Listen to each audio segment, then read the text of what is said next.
คือว่าอาจารย์กาดในสิ่งคือว่าได้แล้วนั่นละแล้วโซ่พอดีแล้วครับ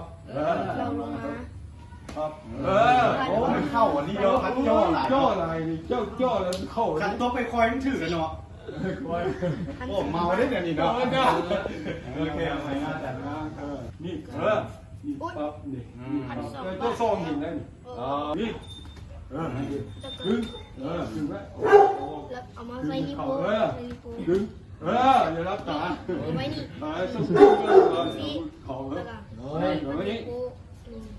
ดึงดึง เอ็ดเด็กก็ต้องเปิดปิดนิ้วสินะ นี่มันรวมขึ้นกันมันก็บ่เข้า โอ้นวมขึ้นกับมันจะพอเข้า โอ้อันนี้มันก็เข้าแล้วน้อย อย่างสำคัญนะนั่นตัว ถ่ายแม่มือนี่ยับ ครับ ยับไปไว้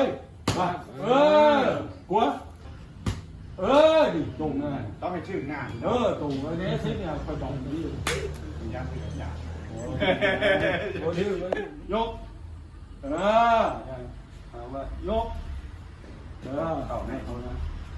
ขาดีได้ดีวางซะแหละ ชื่อบอมาจากไหน เขินไม่ได้ อ๋อกูบอกสอบ เขาเตะขึ้นสูงสมมติเขาเตะสูงบ่เจ้าก็ยกพร้อมกันเลยยกขายกขาโอเคสูงอันนี้นั่นยก โอเค ยกขามันจะมันเข้าอันนี้มันจะมันบนสูงข้างมันเข้าอันนี้เขาบังเลย โอเค ตึกเพียงสองตาเนี้ยบางทีเอาลงที่เก้า